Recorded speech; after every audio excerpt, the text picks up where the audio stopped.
lamun usaha maranehna manggih harta teges hasil mah, cek pikir Juragan Subagja. Basa balad marsose geus iyang Juragan Subagja oge nuturkeun deui ti kaanggangan. Basa balad marsose tarumpak kudana lalaunan Juragan Subagja oge sarua ngalaunkeun kudana. Nyieun lalampahan wayah janari leutik ngalumpatkeun kudana antare bisa jadi maranehna embu ngabari binan anu keur dibaberikna. Tetela Sulihun jeung Jumena teh mingpin balad marsose teh muruna katebeh kidul semungetan, nyaeta muru lembah sisi walungan Cibintaro. Sorang ngamalirna cai nu ngadupak batu kadenge awor jeung seahna lambak basisir kidul ka Sugri. Juragan Subagja ukur ngira-ngira nah Jumena jeung Sulihun muruna ka ieu tempat. Bisa jadi cenah boh Jumena boh Sulihun ukur mikir secara logika bae. Sakur anu keur lalampahan jauh di mana reureuh bakal ngadeukeutan sisi cai jang rupa-rupa kaperluan. Atawa bisa jadi Jumena jeung Sulihun geus apal tina peta yen sisi walungan Cibintaro kaasup wilayah penting Karajaan Agrabintapura. Keun bae lah, urang tuturkeun we, cek pikir Juragan Subagja. Sabot mikir kitu aleutan kuda anu lumpatna lalaunan teh ngadadak eureun sabab Jumena mere tanggara kudu eureun. Juragan Subagja nepakan kudana nitah kuda nungguan di dinya. Sabab manehna eudeuh ngadeuketan ka anu keur tinggal rendang. Aya cahaya obor ngababala euy, ceuk Jumena nuduhkeun ka lebak. Geus kitu Sulihun marentahkeun balad marsose sangkan nyangcang kudana sewang-sewangan. Geus sakabeh kuda dicangcang Sulihun mere tanda sangkan sararea ngadeuketan cahaya obor teh. Kabeh bagerak ngadeuketan cahaya obor bari ati-ati pisan. Juragan Subagja oge nuturkeun di tukang sarua rarencepan. Ngan sanggeus balad marsose geus ngadeuketan cahaya obor teh tela di eta tempat teh teu kapanggih aya sasaha. Nya ukur obor we kakalicesan jeung sireuna tereh pareum. Eueuh sasaha we? Cek Sulihun semuhan deul. Ngan bae asa can parat ngadenge omongan Sulihun ngan bletuk we punduk Juragan Subagja karas aya nu ngepuk. Harita keneh awak Juragan Subagja ngarumpuyuk. Kadua leungeunna karas aya nu nalian ku tambang wadel. Teu lila di antarana ti eta kadenge sora buk-bok nu gelut. Lain nu gelut, tapi kadenge nama aya jalma sabubuhan keur diteunggelan sabab kadenge sorana hukhak alatan kakeunaan ku teunggelan. Saterus nama Juragan Subagja teh teu nyahoana naon manehna kapiuhan ka Sugri pamiarsa.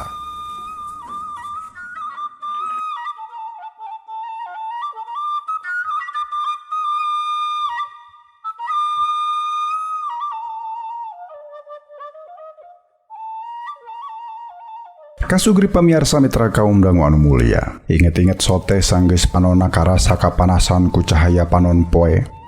Juragan Subagja beunta karasa serap sabab aya cahaya panon poe. Manehna mariksa awakna sorangan. Tetela keur diuk nyaranda dina gawir walungan anu caina nyeh tarik. Kadua leungeun ditalikungkeun ka tukang diborogod nyaho ku tambang nyaho ku ari-arian.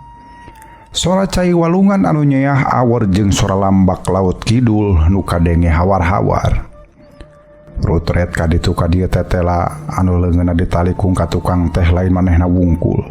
Aya Jumena, aya Sulihun, aya Petrik Pohan. Nya pokona mah kabeh ge kaasup balad marsose keur ditalikung kadua leungeunna. Dibarogod ku tali weweg, kabeh diuk nyarande teu jauh ti jungkrang sisi walungan.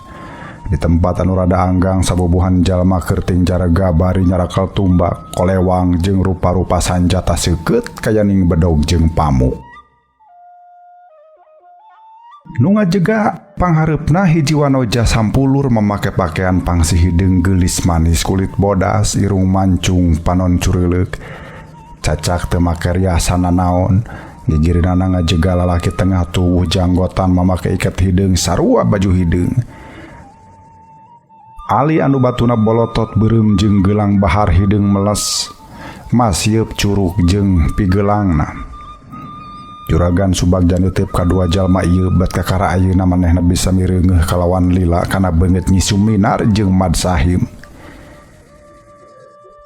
Nya jalma dua anu di Ciwidey keneh ku manehna dikukuntit. Sia mah kabehna oge teu garableg ka era. Teu apal di temah wadi. Teu baroga harga diri. Ceuk Nyi Suminarnya campah ka sakumna anu awakna keur diborogot.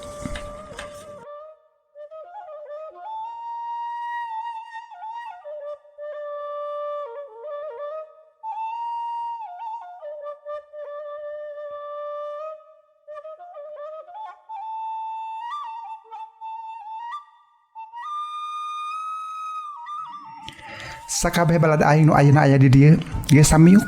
Usul sangkan sia kabeh dibalangkeun ka muara walungan Cibintaro. Sina kabawa ka laut kidul, dihakan ku buaya. Tapi aing penasaran hayang nyarekan sia sakabeh. Ceuk Nyi Suminar. Nu araya jarempling ka jaba balada Nyi Suminar anu jiga jawara kabeh. Sayaga ku senjata masing-masing tur sing harewos jiga keur baradami hayang geuwat ngakalahkeun sakabeh tawanan. He sia sakabeh anu geus lepas harga dirina, anu nempatkeun diri salaku jalma upahan bangsa deungeun. Apal teu saha anu ayeuna ting jarga di dieu bari sabadogna? Ceuk Nyi Suminar. Kabeh caricing da puguh meureun teu ngarasa apalnya saha atuh jalma kararang anu ayeuna keur ting jarga teh. Ieu teh sabagian ti urang Sunda anu nyaah kana bandana sorangan. Aya turunan raja, aya anu ukur cacah kuricakan. Tapi kabehanana sauyunan hayang ngajaga kehormatan bangsana. Kabehanana keur ngajaga raja kaya bangsa Sunda. Ulah tepi ka diranjah deungeun. Tapi naha atuh ari sia bet ngahinakeun diri sorangan. Kalah bubujang ka bangsa deungeun anu jelas-jelas endeu ngaguna sikat tanah karuhun. Ceuk Nyi Suminar. Sararea jarempling. Aing ge apal. Sia kabeh barutuh kahirupan anu leuwih alus batan anu keur disorang ayeuna. Aing ge apal. Sia kabeh teh hayang kaagehan waris tina harta karuhun. Tapi lain kitu carana. Lain nyungyang diparabutkeun. Dipagorenyangkeun jeung kapentingan masing-masing. Ceuk Nyi Suminar deui. Kitu nate bari nerangkeun bacacarna harta baya ditinggal karuhun Sunda. Tuh deuleu harta baya ti Lebak Cawene. Dina kar oge ditulis jeung digambar. Ari Lebak Cawene teh perenahna di antara Gunung Salaka jeung Gunung Halimun. Di dinya loba pasir loba lebak. Welasan jumlahna. Tah Lebak Cawene teh ayana di antara dua pasir. Pasirna tina emas, batuna tina emas, keusikna tina emas. Heeh, sia deuleu karimulungan. Tapi da moal bisa sagawayah kitu bae. Sabab dijaga ku 7 putri ti kerajaan anu beda zaman. Harta baya Sunda ukur ajangkeuneun keur urang Sunda anu bersih hatena deuleu. Ceuk Nyi Suminar. Geus kitu Nyi Suminar oge nerangkeun perkara keusik seuneu anu ceuk basa ayeuna mah biji uranium teh. Yen di sapanjang basisir di Tatar Sunda ngaleuya barang anu sarupa kitu. Tapi aing ngarasa tunggara. Kesikseuna ukur dipikanyaho ku bangsa deungeun. Ari anu bogana jiga monyet ngagugulung kalapa. Aing sedih. Ku batur ulah diala. Tapi ai sorangan teu nyaho kumaha ngamangpaatkeunana. Cilakana lamun eta pakaya teh kaambeun aku bangsa deungeun. Kaambeun aku sia kabeh anu hirupna ukur bubujang ka bangsa deungeun. Sia kabeh daek we duta eta ku bangsa asing anu bakal untung gede sanggeus ku sia dibantuan. Ceuk Nyi Suminar.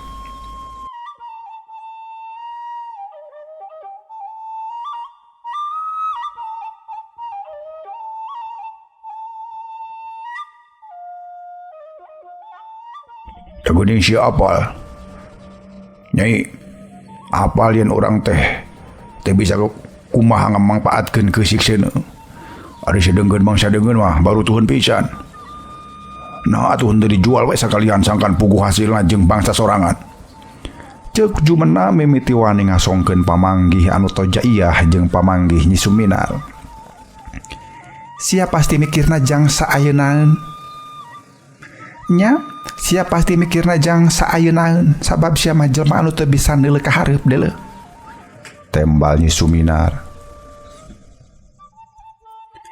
Kituna teh manehna nerangkeun yen biji keusik seuneu teh ku jalma pinter mah dipake bikeun rupa-rupa kaperluan. Di antarana pikir ngarobah zaman. Jadi sing saha anu ngumawasa kana ieu barang, tan wande hiji waktu bakal boga kamajuan anu hade tur bisa dipake ngarobah zaman. Tah, lamun ku sia pasir seuneu kalah dipasrahkeun ka bangsa deungeun, nya maranehna anu bakal ngumawasa ieu dunya pikeun ngagular gilir kaayaan zaman. Urang mah akhirna ukur nuturkeun ka hayang maranehna, nya akhirna dibujangkeun deui. Ceuk Nyi Suminar.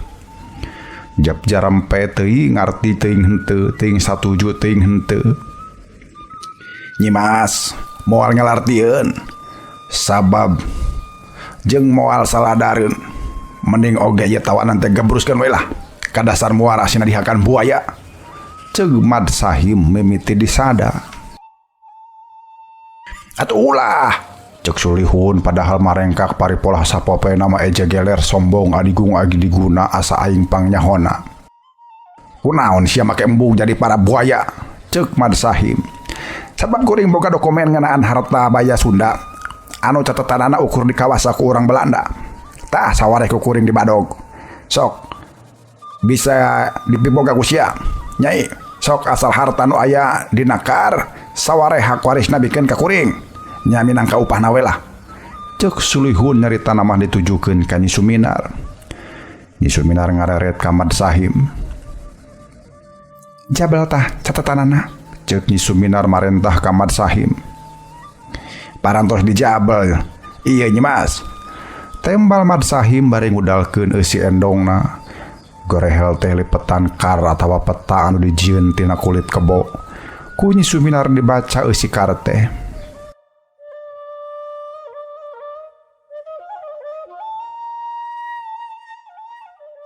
Nya ieu teh gambar ngeunaan harta baya karajaan Argabinta.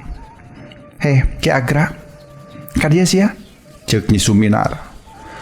Jalma anu pajah ngaranna Ki Agra teh umurna kira 30 tahunan. Sarua ieu ge mamake pakaian sing sarua hideung diiket hideung ngekelek endong tina kulit kai. Ieu rawatanku sia salaku turunan ti kerajaan Agrabinta. Ulah tepikeun ka beunang ku deungeun. Lain karengeunaan harta baya saperti emas intan permata, tapi catatan ngeunaan kabuyutan jeung arca pusaka, ceuk Nyi Suminar. Ngan sanajan kitu ari ku bangsa deungeun mah sakur ditinggal karuhun pasti di jabelan, ceuk Nyi Suminar deui. Laras pisan Nyi Mas. Tahun kamari oge aya patinggi Belanda di Cianjur ngali arca. Isukna kojor di Pacok Oray, ceuk Ki Agra. Puas ya, tembal Nyi Suminar. Tapi anu kojor mah urang dieu, anu diupah sina ngali arca, ceuk Ki Agra. Heueuh sarua we puas pongana, ceuk Nyi Suminar deui. Ki Agra nerangkeun yen sakuliah wilayah urut kerajaan Agrabinta bacacar batu-batu pusaka. Aya anu wangun arca, aya anu wangun tunggul, cenah kalolobaan urang dieu. Nya kalolobaan urang dieu mah teu ludeungeun ngagunasi kadasieun kabadi.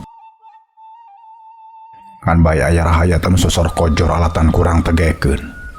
Nya daek diutah eta ku bangsa asing bari nampa upah anu teu sapira, ceuk Ki Agra deui. Kan bae antep diangka oge cilaka. Sakur banda adu dianggap penting mah da geus dibulen ku kakuatan gaib. Moal bisa diganggu. Anu sok dipaling mah batu-batu biasa anu teu dibulen ku gaib. Ngan sanajan kitu lain hartina kudu diantep digadabah deungeun. Sabab eta tetep bagian penting anu nyerikeun yen di ieu teh kungsi aya kerajaan, ceuk Nyi Suminar. Nya nah di dieu teh saeutik ge teh aya harta emas inten permata anu di ruang di jero taneuh, ceuk Sulihun. Nyaho sia? Tembal Nyi Suminar. Dina ayana oge tong dibere Nyimas, sabab si Sulihun mah turunan Batawi anu teu nyaah kana sajarah Sunda. Juragan Subagja nyelengkeung. Nyi Suminar ngalieuk ka Juragan Subagja. Aing percaya sia teu jadi bangsat. Tapi tetap aing teu percaya sia mikaheman kana teu tinggal karuhun. Ceuk Nyi Suminar. Nah, kaula mah turunan Sumedang Larang anu pasti heman kana teu tinggal budaya karuhun. Ceuk Juragan Subagja. Aing teu percaya. Sabab sia geus jadi bagundalna Belanda. Geus jadi upahanana bangsa Belanda. Ceuk Nyi Suminar. Nyal hate Juragan Subagja ku sabab asa kasigeung. Teu kudu ambak. Ku sabab memang kitu kanyataanana. Supaya sia bisa hirup kalawan jejem, pan kapaksa kudu babakti ka Belanda.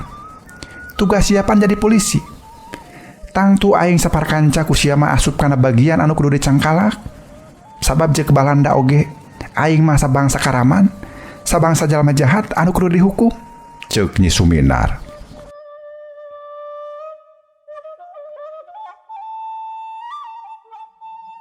Nu matak, ceuk Amang mah ieu jalma teh mending tiremkeun bae di muara supaya dihakan buaya. Ceuk Mad Sahim. Balad Nyi Suminar anu sejena saur manuk tanda sapamadegan. Teu kudu butut-butut ge maranehna teh dulur sabangsa. Keun we sina areling. Yen sabenerna aya anu kudu leuwih dijaga tibatan bubujang ka bangsa asing. Ceuk Nyi Suminar. Jadi rek diantep kitu bae. Mad Sahim tumanya. Nya. Kan we antep sina jalemprak si Jungkrang. Lamun nasibna hade nya meureun bisa ngalepaskeun tali anu ngabakutet leungeunna. Lamun suwe nya meureun jadi para kerud anu lobang lampreng neangan lebokeun di dieu. Ceuk Nyi Suminar. Kituna teh bari ngajak balad-balad napikeun ngayakeun lalampahan saterusna. Loba dulur urang anu kudu dielingan. Maranehna ulah kabongroy ku upah anu teu sapira. Daek diutah-etah keur kapentingan bangsa asing. Ceuk Nyi Suminar. Tur ari geus kitu mah bring maranehna teh ngabring ngajauhan sisi Jungkrang Walungan haranjat ka luhur ka tempat balad marsose nalikeun kuda. Teu kungsi dilakadenge sora kuda ting kotoprak lalumpatan, balad Nyi Suminar kabeh tarumpak kuda ngagunakeun kuda jabelan.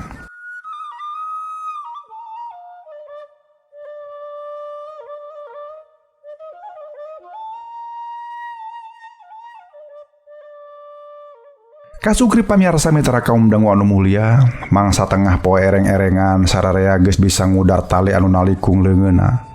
Aya anu silih tulungan ngudar beungkeutan, aya oge nu ugal-ogel sorangan. Juragan Subagja Jumena jeung Sulihun kaasup anu ugal-ogel sorangan. Sakumna balad marsose jiga nu teu hayang narulungan. Sakur jalman teu kalengitan senjatana masing-masing. Balad marsose teu kalengitan bedilna Jumena Sulihun jeung Juragan Subagja oge saruan teu leungiteun pistol. Nah, hata si kurang ajar teh deung ngajabelan senjata urang. Ceuk Sulihun keuheul. Sabab si Suminar masih tetep hayang elingan urang. Ceuk Juragan Subagja. Kumaha maksudna? Aing teu ngarti. Tembal Sulihun. Juragan Subagja nerangkeun yen bisa jadi cenah Nyi Suminar apaleun yen di antara anu ngamusuh ka dirina teu boga tujuan anu sarua. Lamun rata-rata udaganana harta jeung kapentingan pribadi pasti Nyi Suminar ngaduga anu ngamusuh ka maranehna teh bakal pagetreng urusan ngudag harta. Lamun pagetrengna pohara bisa jadi di antara maraneh teh bakal silih bedil, silih pistol, silih kakalakeun. Ceuk Juragan Subagja. Tapi sabalikna, lamun areling ngagugu kana papagah Nyi Suminar, nya di antara maraneh moal ragot parasea. Ceuk Juragan Subagja deui. Sabenerna ieu ucapan teh leuwih ceuk pamanggih dirina. Sababan Juragan Subagja nyaho pisan yen antara balad marsose jeung Sulihun teh kungsi rebutan paham soal urusan babagi harta. Pamanggih Juragan Subagja kadengieun ku sararea ngan bae Juragan Subagja henteu apal nah omonganna digugu atawa moal. Teguna aing jeung balad marsose parasia urusan anu teu jelas. Nu penting mah gina mah kumaha bisa balik ka Ciwidey sebab lamun laleumpang sararea bakal mopo. Ceuk Jumena. Nyaho palikiran we eta mah kumaraneh kabehan. Sabab kuring medek balik ti heula. Ceuk Juragan Subagja kituna teh bari ngingkig murut tonggo. Di tempat anu suni kudana tetep satia nungguan atuh ari geus kitu bahangan celak we mehna teh tumpak kuda kakalerkeun. Juragan Subagja eudeuh balik lain ukur balik ka Ciwidey tapi ka Bandung. Seja laporan ke atasan soal lampahan tepi ka Pakidulan.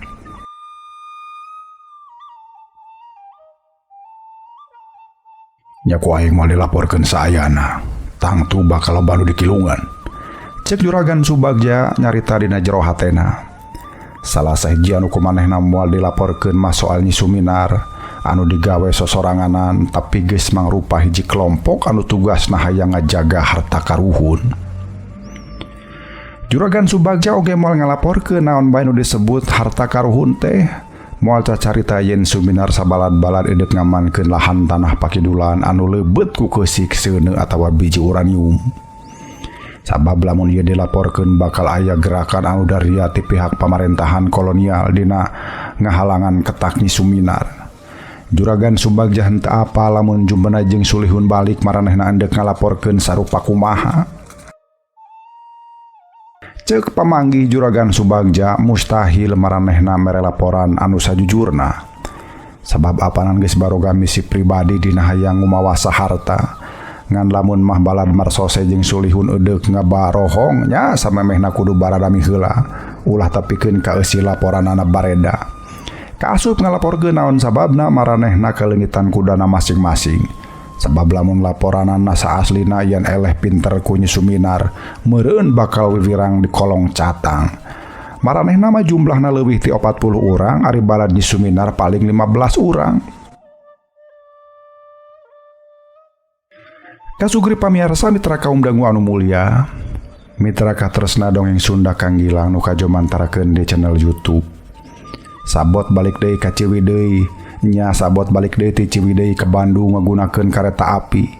Sajajalan Juragan Subagja mah ngalamun bisa jadi cenah Nyi Suminar teh sabalad-balad ngagunakeun kuda rampasan muru ka basisir sindang barang. Sababnya di dinya loba lahan tanah basisir anu keusik ngandung uranium. Sakali deui Juragan Subagja mah moal rek ngalaporkeun soal ieu. Geus we sawates Nyi Suminar teh karaman anu geus mae hantuan Frederick hungkul tur anu keur diudag jeung keur nyarek dicangkalakna teu kapanggih ku sulihun jeung jumena. Sakitu geus mekel balad marsose sakompi oge.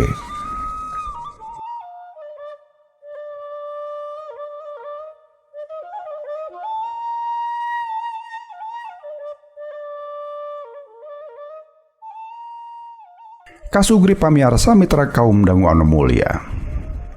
Urang uih hande sakedik tadi kana ngeunaan kerajaan Agrabinta sok sanaos mung sabengbatan simkuring perlu oge ngadugikeun di mana ieu kerajaan Agrabinta teh. Agrabinta pura teh geus kacatet salila tahun 2000 tahun lilana. Nya geus kacatet salila 2000 tahun lilana. Aya ditulis dina naskah pustakan Raja-Raja Bumi Nuswantara atawa dina carita parahyangan oge dina naskah Nagara Kertabumi. Kerajaan Agrabintapura oge sok disebut Kerajaan Tanjung Kidul kalawan puseur dayeuna di Agrabintapura. Geus aya ti tahun 150 Masehi ieu kerajaan teh diadegeun ku Sri Paduka Prabu Switaliman Sakti alina pituin raja kerajaan Salakanagara. Tapi kadangat ieu acan bisa ditangtukeun di mana lokasi karaton anu sabenerna kasugri. Eta teh kusabab aya sajarah anu pegat sabada kerajaan Pajajaran runtag. Kawas tu ceuk sawatara catetan sajarah nu ditulis ku urang Sunda. Yen sabada Pajajaran runtag dina tahun 1578 Masehi. Loba catetan sajarah Sunda anu leungit, loba bukti arkeologi sajarah Sunda anu leungit. Leungitna nah di jabal ku musuh terus disumputkeun atawa dihancurkeun. Tapi oge leungitna teh alatan disumputkeun atawa dihancurkeun ku anu bogana pikeun ngaleungitkeun tapak. Kapan dina mangsa ganti pajamanan loba kabejakeun ulah aya sesa-sesa budaya jeung tradisi heubeul sabab kudu diganti ku palanggaran hirup anu anyar. Pajajaran minangka kerajaan Sunda anu pamungkas kapan geus sakitu hesena ngumpulkeun bukti-bukti arkeologina. Kusabab kitu sok aya sawatara orang Sunda anu kolu nyebutkeun yen Pajajaran mah fiktif cenah. Sabab eueuh bukti fisikna atuh meureun komo bukti fisik kerajaan anu munculnya jauh beh ditu nya saperti kerajaan Agrabintapura contona. Tapi kan ka zaman Pajajaran masih kadenge aya kerajaan Kandang Wesi di wewengkon Bungbulang Garut Kidul. Ieu kerajaan loba neundeun karya pustaka budaya jeung agama tebikeun ka jumlahna nepi ka 60 judul kitab. Lamun aya kasebut aya naskah siksa Kandang Karesian eta saripatina dicokot tina gabungan 60 kitab anu aya di kerajaan Kandang Wesi tea. Ngan di mana ayeuna ayana 60 kitab karya budaya lawas teh eueuh nu apal kasugri. Loba kerajaan-kerajaan heubeul di tatar Sunda anu karingaran, eueuh lalakonna, eueuh bukti fisikna. Nya jiga di kerajaan Agrabintapura, mun mah aya ukur katimul dina dongeng lisan ti kolot baheula, anu teu mustahil eta dongeng ge bakal leungit saupama si kolot baheula geus taya di kieuna.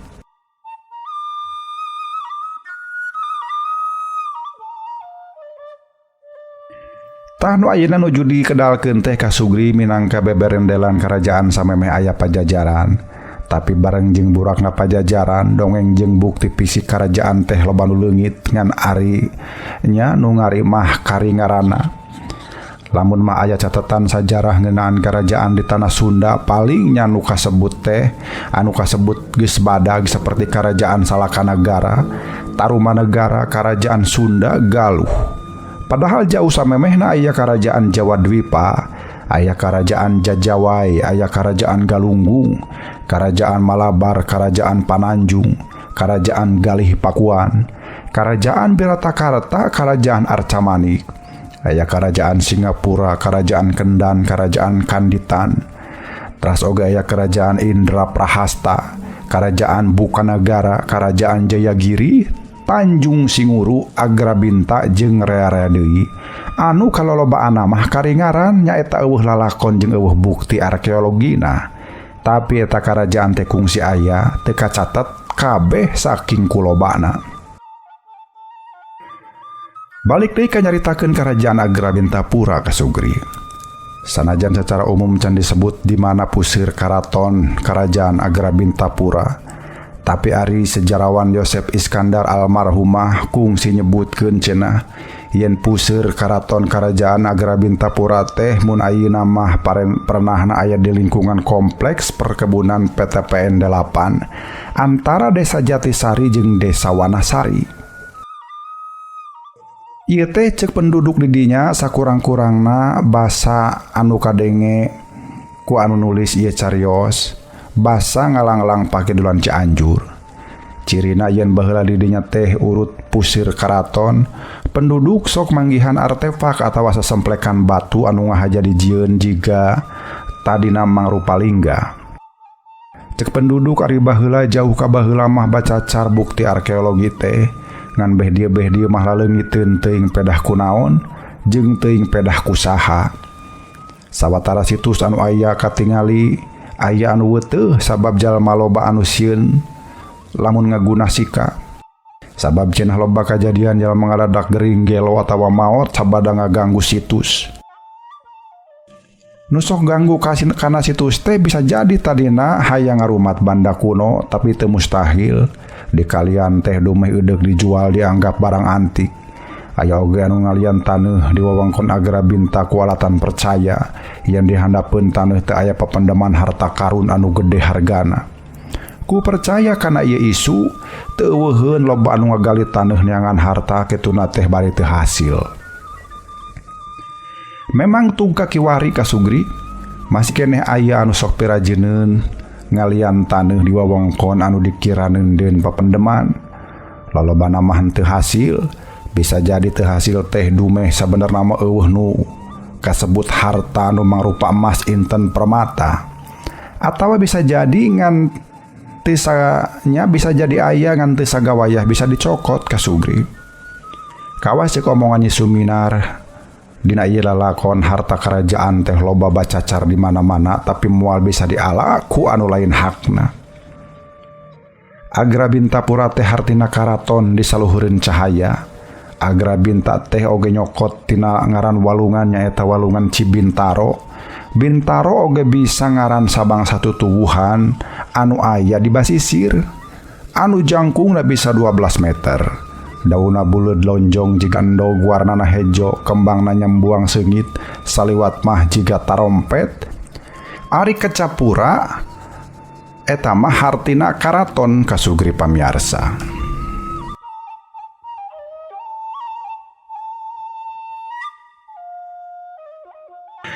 Kasugri pamiarsa mitra kaum dangu anu mulia, urang uwi handi kana lalampahan Juragan Subagja.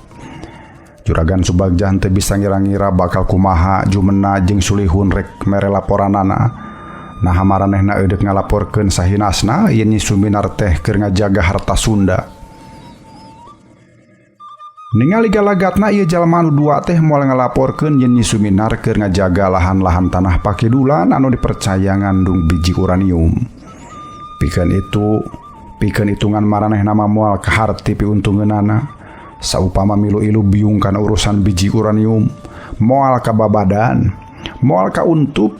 Jadi lamun mah keukeuh eudeuh neangan pangupa jiwa paling bakal ngintip-ngintip Rusia harta baya Sunda anu oge sarua ngaleuya aya di mamana. Juragan Subagja henteu percaya saeutik yen jumena jeung sulihun bakal nurut kana pangwadi Nyi Suminar. Pikeun jalma anu leuwih mentingkeun urusan pribadi, maranehna bakal tetep ngarekahan pikeun nyusud harta baya Sunda. Anu boga pola julid kitu pikeun ngaganggu kana kepentingan Sunda. Lain pedah manehna urang Batawi anu teu ngarasa penting pikeun ngajaga Sunda. Dalah urang Sundana sorangan ge bakal kitu lamun teu boga rasa kasundaan mah. Kemungkinan kahareupna oge bakal muncul jiwa-jiwa jiga jumena jeung sulihun. Nya kaasup urang Sundana sorangan. Kitu cek pamanggih Juragan Subagja sabot diuk dina jero kareta. Juragan Subagja balik ke kantor Kapolisian Bandung bari agul nembongkeun kuda iceus bawa ti Ciwidey, menang meulit ti wadana Ciwidey anu harita keur dikukut ku camat Ciwidey.